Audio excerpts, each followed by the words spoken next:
मध्य प्रदेश में अब कांग्रेस और पूर्व सीएम कमलनाथ के बुरे दिन शुरू हो गए हैं। सत्ता में आते ही सीएम शिवराज एक्टिव मोड में दिखाई दे रहे हैं। लिहाजा शिवराज चाहते कि कांग्रेस के भ्रष्टाचार की फाइल फिर से ओपन हो। इसलिए अब कमलनाथ सरकार के आखिरी 6 महीने में लिए गए फैसलों की जांच होगी। जांच मंत्रियों की समूह कर रही है और अब तक मंत्रालय में मंत्री समूह की 2 बैठकें हो चुकी हैं। जानकारी के मुताबिक मंत्री समूह की बैठक में पूर्व सीएम कमलनाथ के गृह जिले छिंदवाड़ा में हुए 12,000 करोड़ के कार्यों की फाइलें सरकार ने तलब की हैं। कमलनाथ ने अपने कार्यकाल के दौरान छिंदवाड़ा में कई विकास कार्यों की शुरुआत की थी। वहीं एमपी के गृह मंत्री नरोत्तम मिश्रा ने किसान कर्ज माफी को लेकर भी तत्कालीन सरकार पर गंभीर आरोप लगाया है। उन्होंने साफ कह दिया है कि किसानों की कर्ज माफी की जांच होगी। बैठक में पूर्व सीएम के हस्ताक्षर युक्त किसान कर्ज माफी के कोरे प्रमाण पत्र रखे हुए थे। नरोत्तम मिश्रा ने कहा कि किसान कर्ज माफी सदी का सबसे बड़ा घोटाला है। किसान के खातों में पैसा नहीं पहुंचा है। कहीं भी किसानों का 2 लाख कर्ज माफ नहीं हुआ है। जो प्रमाण पत्र दिए हैं वो फर्जी हैं। हम इसकी तह तक जाएंगे। हालांकि ये जांच और बदले का खेल कांग्रेस ने खुद ही शुरू किया था। सत्ता में आने के बाद कमलनाथ की सरकार ने भी बीजेपी के बड़े नेताओं के खिलाफ जांच शुरू करवाई थी। नर्मदा किनारे पौधारोपण कार्यक्रम को लेकर जांच शुरू करवाई थी, जिसके जरिए शिवराज सिंह चौहान को तत्कालीन सरकार ने टारगेट किया था। वहीं ई टेंडर घोटाले में गृह मंत्री नरोत्तम मिश्रा के खिलाफ EOW की जांच चल रही थी। पेंशन घोटाले मामले में कैलाश विजयवर्गीय रडार पर थे, लेकिन इसके बाद भी कांग्रेस को हाथ कुछ नहीं लगा। अब वही कार्रवाई बीजेपी ने शुरू की है और कांग्रेस को अपने कर्मों का फल भुगतना पड़ेगा। महाराष्ट्र में कोरोना से बुरा हाल है। सीएम उद्धव ठाकरे और उनकी सरकार कोरोना रोकने में नाकाम साबित हुई है और कोरोना के मामले दिनों दिन बढ़ते जा रहे हैं। इस बीच सीएम उद्धव ठाकरे और महाराष्ट्र सरकार घोटाले में फंसती नजर आ रही है। बीजेपी नेता ने महाराष्ट्र की उद्धव ठाकरे सरकार पर सैकड़ों करोड़ के कोरोना खाना घोटाले का आरोप लगाया है। क्वारंटीन सेंटर में जो खाना दिया जाता है उसको लेकर किरीट सोमैया ने आरोप लगाया है। सोमैया ने कहा कि अलग अलग इलाकों में बने क्वारंटीन सेंटर में खाने के रेट में अंतर है। किरीट सोमैया ने कहा कि क्वारंटीन सेंटर में पीड़ित लोगों को जो 2 वक्त का खाना और चाय दी जा रही है, तो अलग अलग कॉन्ट्रैक्टर को अलग अलग रेट पर पेमेंट किया जा रहा है। बीजेपी नेता ने रेट में अंतर का दावा करते हुए एक ट्वीट भी किया। उन्होंने ट्विटर पर लिखा है कि सिर्फ खाना ही नहीं, मुंबई के अस्पतालों में भी बुरा हाल है। कोरोना मरीज बढ़ रहे हैं और शहर के अस्पतालों में बेड कम पड़ रहे हैं। जनता की तो छोड़िए, मुंबई पुलिस के एक अफसर तक को इसलिए जान गंवानी पड़ी क्योंकि अस्पताल में बेड नहीं मिला। मरने वाले पुलिस अफसर की ड्यूटी हॉटस्पॉट धारावी में थी और इन्होंने 1 महीने पहले ही फेसबुक पर पुलिस जवानों के लिए चिंता जताई थी। उन्होंने ये भी कहा है कि शाहू नगर थाने के 32 साल के assistant police inspector Amol Kulkarni को सही समय पर इलाज मिल जाता तो कोरोना की लड़ाई में शायद उनकी जान नहीं जाती। हालांकि अभी तक मामले को लेकर उद्धव ठाकरे की तरफ से कोई बयान नहीं आया है, लेकिन बीजेपी नेता की बातों में कितनी सच्चाई है ये तो जांच के बाद ही साफ हो पाएगा। देश भर में कोरोना महामारी फैला हुआ है। इस बीच कांग्रेस भी अपनी राजनीतिक महामारी फैलाने में लगी है।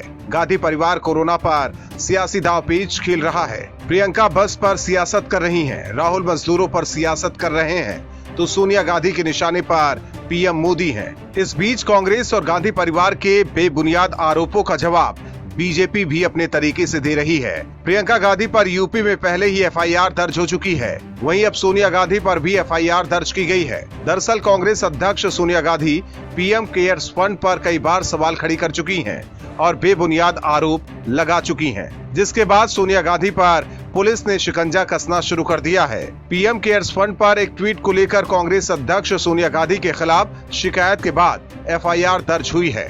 ये शिकायत कर्नाटक में दी गई थी, जिस पर पुलिस ने गुरुवार को FIR दर्ज की। शिकायत करने वाला शख्स बीजेपी का कार्यकर्ता होने के साथ साथ वकील भी है। शिकायत में लोगों को गुमराह करने का आरोप लगाया गया था। सोनिया गांधी के खिलाफ FIR कांग्रेस के आधिकारिक ट्विटर हैंडल से हुए ट्वीट को लेकर हुई है। शिकायत प्रवीण केवी नाम के शख्स ने दी है। वो बीजेपी कार्यकर्ता होने के साथ साथ वकील भी हैं। शिकायत 11 मई को दी गई थी। शिवमोगा पुलिस ने अब FIR दर्ज कर ली है। हालांकि किस ट्वीट के लिए ये शिकायत दर्ज हुई है ये फिलहाल साफ नहीं है। सोनिया गांधी की बात करें तो वो खुद भी पीएम केयर्स फंड पर निशाना साध चुकी हैं। एक वीडियो बयान जारी कर इसी महीने सोनिया ने प्रवासी मजदूरों का जिक्र करते हुए पीएम केयर्स फंड पर हमला किया था। भारत और नेपाल के बीच लिपुलेख और कालापानी को लेकर विवाद बढ़ता जा रहा है। नेपाल भारत को अकड़ दिखा रहा है और अपनी हैसियत से बढ़कर बातें कर रहा है। नेपाल ये भी भूल रहा है कि भारत की बदौलत ही उसकी रोजी रोटी चलती है। अगर भारत नेपाल से व्यापार बंद कर दे और नेपाल को सामान भेजना बंद कर दे तो नेपाल के लोग भूखे मर जाएंगे। लेकिन इन सब के बावजूद नेपाली पीएम केपी ओली लीग से हटकर बातें कर रहे हैं और चीन को छोड़ भारत को कोरोना वायरस बताने में लगे हैं। इस बीच नेपाली मूल की बॉलीवुड एक्ट्रेस मनीषा कोइराला भी इस मामले में कूद गई हैं। बॉलीवुड अभिनेत्री मनीषा कोइराला नेपाल के समर्थन में उतर गई हैं। ट्विटर पर उन्होंने नेपाल सरकार द्वारा जारी उस ऑफिशियल नक्शे का समर्थन किया जिसमें कालापानी और लिपुलेख जैसे दो विवादित क्षेत्रों को शामिल करने की जानकारी दी गई थी। दरअसल लिपुलेख और कालापानी को लेकर विवाद पर विदेश मंत्री ने ट्वीट किया, जिस पर बॉलीवुड एक्ट्रेस मनीषा कोइराला ने ट्वीट किया। उन्होंने कहा, हमारे छोटे से देश का गौरव रखने के लिए शुक्रिया। मैं सभी 3 महान देशों के बीच शांतिपूर्ण और सम्मानजनक बातचीत की उम्मीद करती हूँ। सोशल मीडिया पर विवाद इसी ट्वीट के बाद शुरू हुआ और लोगों ने मनीषा कोइराला को खूब सुनाया। लोगों का कहना है कि पाकिस्तानियों के बाद अब नेपालियों ने भारत को नीचा दिखाकर बॉलीवुड को उसकी जगह दिखा दी है। उत्तर प्रदेश में कांग्रेस ने प्रवासी मजदूरों पर सियासत शुरू की। कांग्रेस महासचिव प्रियंका गांधी मजदूरों को घर पहुंचाने के लिए 1000 बसों का इंतजाम कराया। बसें राजस्थान और दूसरे राज्यों से मंगाई गई। कांग्रेस को उम्मीद थी कि इन बसों में मजदूरों को सवारी कराकर वो यूपी में पकड़ मजबूत करेगी, लेकिन कांग्रेस का ये सपना बीजेपी ने पूरा नहीं होने दिया। कांग्रेस पर इन बसों को लेकर फर्जीवाड़े का आरोप लगा है। कई बसों को प्रशासन ने सील कर दिया। वहीं प्रियंका और कांग्रेस प्रदेश अध्यक्ष पर फर्जीवाड़े को लेकर एफआईआर दर्ज की गई। मामले को लेकर कांग्रेस के अंदर से ही आवाज उठने लगी। रायबरेली सदर से विधायक अदिति सिंह ने अपनी पार्टी पर ही निशाना साधा, लिहाजा आवाज उठाने वालों पर कांग्रेस ने कार्रवाई शुरू कर दी है। यूपी के रायबरेली से सदर विधायक अदिति सिंह को कांग्रेस ने पार्टी से निलंबित कर दिया है। वो कांग्रेस में महिला विंग की महासचिव भी थी। पार्टी ने उन्हें बाहर का रास्ता दिखाया है। पार्टी के इस फैसले पर अदिति सिंह ने कहा कि वो फैसले का स्वागत करती हैं। अदिति सिंह पर कांग्रेस ने पार्टी विरोधी गतिविधियां करने का आरोप लगाया है। अदिति सिंह को पार्टी ने कारण बताओ नोटिस जारी करके जवाब मांगा है।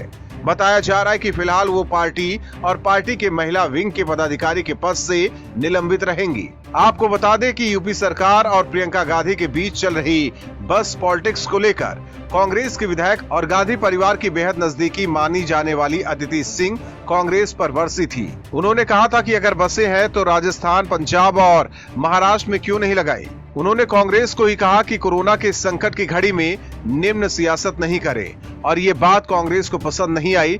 पार्टी ने इन्हें इसका इनाम बाहर का रास्ता दिखाकर दिया है। कोरोना से बचाव के लिए लगे लॉकडाउन के बाद अब देश में सबसे गंभीर आर्थिक संकट के आने की आशंका व्यक्त की जा रही है।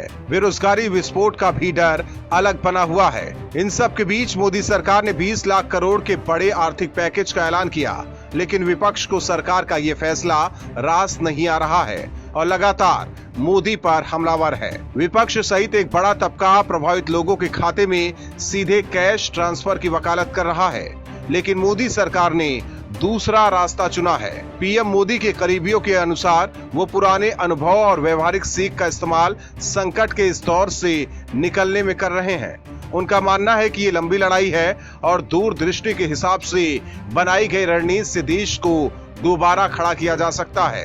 पीएम मोदी कोरोना संकट से निपटने के लिए हुई कुछ मीटिंग्स में 2001 में गुजरात के कच्छ में आए विनाशकारी भूकंप का जिक्र कर चुके हैं। इससे वो संकेत दे चुके हैं कि कोरोना के बाद सिस्टम को पटरी पर लाने के लिए वो इस बार वैसे ही कदम उठाएंगे जैसे उन्होंने तब उठाए थे। तब जिस तरह अगले कुछ सालों में नरेंद्र मोदी की अगुवाई में राज्य सरकार ने राहत का काम किया, उसकी मिसालें दी जाती थी। तब मोदी ने इस आपदा में अवसर देखा और पूरे इलाके को नए सिरे से जीवन दिया। ये मोदी के गुजरात मॉडल की पहली बड़ी शुरुआत थी। कोरोना के बाद पीएम मोदी का 2001 का दांव दोहराने की उम्मीद रखने के पीछे आज की ग्लोबल परिस्थिति है। जानकारों के अनुसार कोरोना संकट के बाद विश्व की कई कंपनियां चीन से निकलकर नए ठिकानों की तलाश में हैं और भारत इस मौके को हाथों हाथ ले सकता है। कुल मिलाकर नरेंद्र मोदी के 2 दशकों के प्रशासनिक सफर में कोरोना की महामारी सबसे बड़ी चुनौती बनकर सामने आई है। इसमें पहले दौर में वो जीतते भी दिखे जब उन्होंने लॉकडाउन को प्रभावी तरीके से लागू करने में सफलता पाई। तमाम शुरुआती सर्वे में उनके नेतृत्व की लोकप्रियता बढ़ने की बात भी कही गई। ऐसे हालात में न सिर्फ उनके नेतृत्व बल्कि देश की भी परीक्षा अगले कुछ महीनों तक होती रहेगी, जिसका रिजल्ट आने वाले वक्त में दिखेगा।